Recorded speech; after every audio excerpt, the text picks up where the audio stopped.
Welcome back to another video on the Rugby channel. Please make sure you go ahead and leave a like, comment, subscribe, click the notification button, as well as please go ahead and follow us on our social media platforms to be up to date with the channel.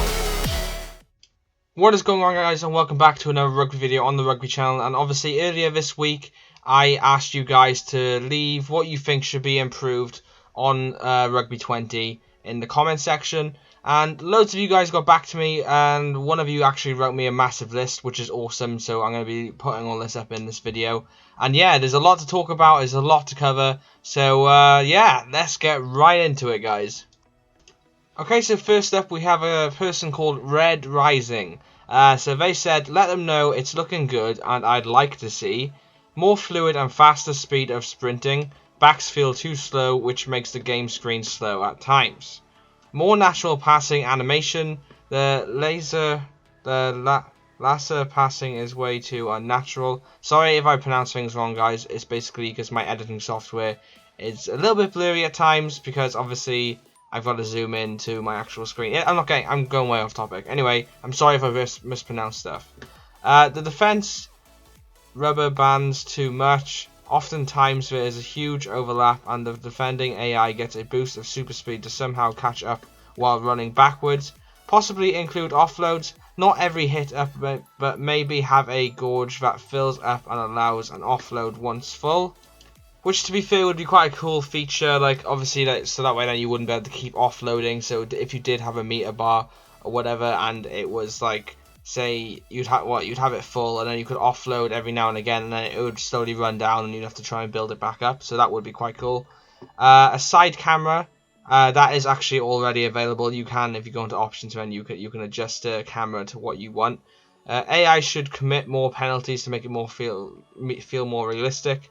Yeah, so I feel that would be a good feature as well, because you don't really see too many penalties in this game, which is good technically, but I mean, against certain sides, you'd want to see it a lot more, especially if it's an evenly matched side. Be able to build up momentum and keep the ball for longer phases. Yeah, because I watched gameplay by somebody just now, and he said it was a good game, but the only thing he wasn't a fan of was the whole rucking system. It took ages to hold on to the ball, and you kept like losing you kept like getting a turnover and all, and it was really, really irritating. You'd only be able to build up, say, like 6 phases, and then the ball would automatically get turned over. So yeah, I think that is a massive thing people do want to see, and I feel like if a developer is watching this, I hope they are, because that's why this video has been designed. Yeah, hopefully that will get sorted, because obviously if you're playing as, say, like the All Blacks, and you're playing, let's say, I don't know, Uruguay, you're gonna have the ball most of the time, but if it keeps getting turned over, it will be pretty annoying. Okay, so next up we have Joe Brett, and he said, needs harder difficulties, absolutely battered island as Canada, on pro, on the beta, too easy. Well, to be fair, mate, that's quite a good achievement, to be honest with you. But yeah, if that is a big thing, I haven't actually played it myself, because my Wi-Fi is absolutely shocking down here in this side of Wales, and I can't really, like, if I was to pre-order the game, I would struggle to download the actual game. So I'm waiting on a physical copy, so I'm just showing you footage, and that's why I've asked you guys for improvements yourself. So yeah, I mean, if the difficulty isn't that great, then obviously they should adjust that. I'd imagine it should be like beginner, semi-pro, pro, hard, very hard, and then world class or something like that. So there should really be 6 difficulties like you have in most sports games. I can't remember, did we have many difficulties in the previous rugby titles? I think it was just easy, hard, easy, medium, and hard, if I remember rightly, and very hard. So there might have been 4. So maybe adjust that to 6 difficulties. I think that would be quite a good stepping stone, especially if it's that easy. So yeah, that would be an interesting point. Okay, so next up we have Jason Frater. I'm sorry if I pronounced names wrong, as I've said in loads of videos in the past. I try and get them to the best I possibly can. He says quick line out options. Again, yeah, that's kind of like an essential in a rugby game. I think that was in Rugby World Cup 2011, the game. I remember playing that, and that quick line out option was in that. Especially if you want to kind of, I don't know, considering Rugby 20 so far, what I've seen, it's been quite a fast-paced game. I'm surprised that's not in it. The line out mechanism is apparently pretty good. From what I've seen of it, it does look quite good. But yeah, I mean, I'd imagine quick line out may be added in it in the final version, but if not, I feel like it should be, because if you want to quickly get away, usually quick line out option is pretty good, especially to make yards, and especially if you're near the try line. Okay, so next up we have another comment from Joe Brett. He says, player ratings, crowd noise, commentary sometimes says knock on, player name, once a try is scored. Right, okay. So yeah, I did feel with the crowd sounds, they're not realistic enough. I did go ahead and put that on Twitter and tag Rugby20 in it. They did get back to me saying thanks so much, and they sent me a gif with Farrell getting substituted. But yeah, I'm glad they are getting back to people with feedback. I'm hoping they are listening to it as well. Crowd noise, I strongly agree. Player ratings, unfortunately, I can't see that changing. That's currently done by a professional rugby site. It's not actually done with Rugby20. So like they go by stats and stuff like that. So I doubt they're going to change that, because it's not actually in their hands with that one. That's actually, as I said, done by a stat rugby site. I think it's called like the Rugby Pass. That's the ones that do it. So as you guys know, if you've never heard of that before, it's quite a big company that do a lot of like videos online and rugby related stuff, as well as stats and things like that. So the ratings are done by them, and they're pretty good when it comes to that sort of stuff. So I'm sorry if you disagree with their ratings, but I can't see that changing. And then obviously the commentary I have said about that one, and I do feel they need to sort that one out. And I did list that in the thing I tagged on Twitter, and they did get back to me, as I said, and they are going to pass it on to the development team. So yeah, that's all those points there. I've just basically answered. Okay, so next up we have Yu-Glow, or is it I? Maybe it's Yu-Gi-Oh! 121311. They say more people standing around the field. It looks empty. More photographers and cameramen. Again, that would be quite a cool feature to have. It's not an essential thing. I do feel Rugby20 has paid a lot of detail in the sort of scenery and stuff of the stadiums and all, especially with the zooming in camera from the outside of the grounds. I absolutely love that feature, as well as the tunnel feature as well. Again, it's not essential, but if you feel that, mate, then fair enough. I haven't really been paying attention to that sort of stuff. But yeah, crowd sounds and stuff like that I agree on. And maybe. I mean, there's no reason why they shouldn't add more cameramen and make it more realistic. What would be quite cool as well if they had like presenters on the side. Like, so you could see from a distance that like somebody is filming there and there's like 3 people standing there or something. That would be pretty awesome. But yeah, little details like that do go far, and they look quite nice. Okay, so next up we have Kingolom Daniel. He says, need to fix the running animation. Yeah, I have. Again, that's another thing I did mention to them, and they said, yeah, they'd pass that on to the development team. A lot of people have mentioned that. I think the main topics that people mentioned was the running animation, the passing animation, the ruck system, the commentary, and I think the crowd sounds. Those are the main 5 things that people passed on to the development team to sort. So again, you're not the only one to mention that one, and yeah, hopefully they will get that one sorted, as I said, just like the ones before. Okay, so next up we have Mark Ation. He said, we mostly have to score with tries, but it would be great to have the opportunity to score a 3-point penalty kick, thanks to undisciplined by the opponents. Again, going back to the whole penalty situation, that seems to be a bit of a big issue. Again, I haven't played the game, but again, yeah, I mean, it would make it more realistic if we did get more penalties conceded and penalties given and stuff. I haven't seen too much of it in the gameplays I have watched. So yeah, I feel like that should be a thing added. Maybe even if it's just like, if the game automatically has to give out, say, 3 penalties a game, it's something, because it is something in the common game of rugby in real life that we see in almost every single game. So yeah, to make it more realistic, I would say have like an auto-generated thing where you have to give out, say, 2 or 3 penalties each game. So that would be quite a cool thing as well. Okay, so next up we have Jamie Darwill, is it? Jamie Darville, sorry.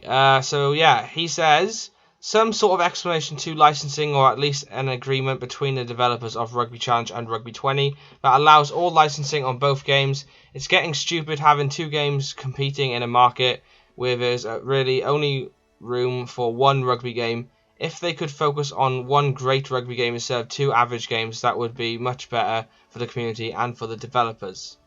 I strongly agree with you there, Jamie, mate, but the thing is, it's not really something that I'm going to be able to, well, that will get passed on to developers, because, to be honest, the whole thing is about money nowadays, and, yeah, I mean, say, let's pretend that me and you, Jamie, we owned a rugby team, and, say, Big Ben Games came to us and said, we'll offer you a tenner to have the licensing for your team, and then, let's say, True Blue came over to us and said, we'll offer you 20 for the licensing. You're going to go for True Blue, and that's just the way it is. It's annoying, I know, but again, I can't really see them coming up with some sort of explanation or agreement. It's just all about money, and that's the sad thing, or what this whole world has gone to, but yeah, there's not really much else to say about it. So yeah, I agree with your point, but it's not going to happen, I'm afraid. Okay, so next up we have a long one, so I'm going to try and go through this one quite quickly, because this video is kind of dragging now. So yeah, first point. Running is too slow and not realistic enough. Players are not very agile, and after receiving a pass takes too long to hit a stride. When using the left stick to change players' direction, they should bounce off the planting foot, then turning into a circle like a car. Yeah, that would be quite cool, because that is kind of what rugby players do when it comes to picking up speed. You kind of like have a sort of like a weird little skip into it. From a kick in open play, sometimes all players further up the pitch from where the kick was taken are all onside rather than offside, so you can catch the ball with a player who is offside just to score a try with them. Yeah, that is a bit of a big issue. Again, it's one of those ones that's not going to be the major things for them to sort, but I do get what you mean. It is kind of a bit of an issue. When mauls are pushed over the try line for a try, there is no animation of a try being scored, so it looks like more like an NFL touchdown. Right, okay, that's a serious one I feel like will have to be sorted. Place kicking animation is hard to do from anywhere but in front of the posts. The camera angle should change for the kick based on where the kick is being taken from, so that the goal posts are always in the center of the screen, so we know better what angle we have to push the stick. Sorry guys, literally my screen cut off then, it was a bit awkward. Again, yeah, the kicking angles are a bit of a thing that needs sorting. Again, I imagine that would be one of the main ones to sort. Oh god, what is wrong with my screen? There we go, okay. In 2-on-1s, the defender always manages to get to the man who is being passed to, regardless of how far away he is, or how close the pass was made to the defender, mostly to do with the slow and clunky passing animations, right? Number 6, prepare kicker puts the kicker directly behind the ruck, as opposed to where they would more naturally go. Alright, okay, so you're having problems with the kicker, as in the fly half, getting too close to the ruck. Right, okay. Number 9, far too easy to win opposition ball on amateur difficulty, but then it is way too hard to keep your own ball on pro difficulty, and I can hardly keep the ball for more than 2 phases. Ball retention should be more realistic across all difficulties. Yeah, I feel like the difficulty thing, so one person said like it was too easy, and now you're saying it's too hard. It's going to be one of those things that is a bit of a sort of, how to explain it, like control wise, I think it is. I mean, one guy in the comment section on one of my videos earlier this week did say that like one person's going to find it really easy with certain controls, and then one person might struggle. So if we, like, let's pretend we both designed our own sort of set of controls for a rugby game, and yeah, we're both going to have different controls, aren't we? So that's the only way to really explain it. Number 10, a player running backwards can keep up with a player running forwards. Right, okay. Number 11, knock-ons are called regularly at least once a game where no knock-on has actually occurred. The implementation of the offside rule is odd. If I deliberately put a player offside from a ruck, then no advantage or penalty will be given, but then seemingly random offside penalties will be given. Number 13, set plays are often too narrow and not deep enough, while some just aren't effective. Number 14, evasion tactics with the right stick should be easier to do. Handoffs, bumps, sidesteps should be performed by clicking a stick in a certain direction, not just random. Sometimes drop goals go over but don't register as having gone over. I agree with the whole sidestepping thing. One of the main things of Rugby away sidestepping techniques were like to move the right stick back and forth, so that was quite a cool thing. So that should really be in the game. Number 16, if a player is tackled short and just misses the try after reaching out, the game will stop and allow the player to get back up uncontested with no breakdown occurring. If a player is tackled very near the touchline, sometimes the players coming to the breakdown will glitch out and just repeatedly run forwards and backwards around the breakdown. Number 18, set plays off scrums are very buggy. Number 19, when clicking X to dive on the ball, it is very slow and often doesn't work. Number 18, set plays off scrums are very buggy. Number 19, when clicking X to dive on the ball, very slow. Mate, you just did that twice, but never mind. Oh, because it's copied and pasted. Okay, that's my fault, sorry. Number 20, when kicking the ball to touch from a penalty at either half time or full time, it ends the game, but it should allow a line out according to the law changed last year. Yeah, that is a point as well. If you have a penalty and you kick it out, they go to the penalty. They don't actually end the game. That is officially the law. So that should be in the game. Right, audio-visual problems. The whistle should be changed. Number 2, in internationals, it would look better if they line up for the anthems. Yeah, I think that would be a cool effect as well. I did say that to them as well. Number 3, some of the wording, e.g. scratch when it should be jackal or needs a bit more attention, I could help. The advantage graphic or screen would look better up next in the scoreboard. Yeah, I think that would be quite cool as well. Commentary often says the wrong name. Have more than one ref, maybe just because it's a beta. Why is the same ref doing every game? Yeah, again, that might be because it's a beta. I doubt we're going to have the same ref at every single game. The scoreboard timer should show seconds too. I thought that exactly, mate. I haven't actually mentioned it because it's been one of those small things that I didn't want to mention. But yeah, that kind of bothers me as well. Very repetitive and robotic pre-match commentary, especially noticeable when playing the Nations Trophy out of 7 consecutive games with the same team, with the commentator saying the same thing before every game. When a player scores off a move, he remains illuminated in the post-try cutscenes. Okay, next one. Number 10, not possible to choose which kit to wear. Oh, is it not? Oh, right, okay. Don't think everybody's having that problem, but okay. Number 11, maybe have a soundtrack. I agree with that as well. I have a video coming up soon that will be showing off what a soundtrack for Rugby 20 should sound like. So stay tuned for that. It will be quite interesting. Number 12, some kits out of date already. That's just because of the beta. They've had to obviously work it all for you guys to play. Obviously, it'll be updated when the game comes out. Number 13, lose lots of momentum when diving for a try. Looks odd as they should slide. Yeah, that's, again, they need to redo the animations. Number 14, some very odd player ratings. Maybe I could help. Again, I explained why that's like it's meant to be quite accurate. I disagree with some of them, but apparently it's meant to be accurate. Number 15, have a camera swing feature for when you're playing multiplayer. That would be pretty cool. Unlikely though. 16, when you make a replacement in one game, it carries over to the start of the next game, which is odd. Right, okay. Again, I haven't played it, so I wouldn't know that that feature exists, but there we are. So thank you so much, Jonathan BD, for getting in touch with me with that massive list. Obviously, you've made this sort of the ending of the video quite interesting. So thank you for that massive list and sending it to me on Twitter. Okay guys, so without further ado, that is going to be the end of today's video. I hope you did enjoy. It's been quite a long one again.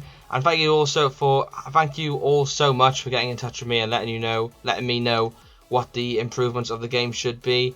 If you haven't already, please go ahead and leave a like to show your support for this video. I've been rambling on for ages, but it has been nice reading out your improvements from the comment section. As well, if you haven't already, please go ahead and comment and let me know what you thought of this video. And do you agree with some of the improvements from the guys that have got in touch with me? Do you disagree? Let me know in the section, in the comment section. Sorry guys, I'm struggling to talk. It's been a long video. If you haven't already, please go ahead and subscribe. We upload rugby videos every single week, guaranteed. We've done quite a few this week as well, so stay tuned for all of them. Please click the notification button to be notified when I upload, because I upload on random days. And yeah, I mean, it is quite fun doing these sort of Rugby 20 videos. Obviously, I cover other rugby videos, but yeah, it's been mainly Rugby 20 lately because there's been so much news coming out. If you haven't already, please follow me on social media, especially Twitter. I upload all the stuff to do with Rugby 20 on there, like news and stuff like that. My Instagram and stuff is just my personal accounts, so if you want to see what I'm up to or what I actually look like, please go ahead and follow me on Instagram. And yeah, guys, without further ado, I've been Andrew. I will see you in another upload. Peace out.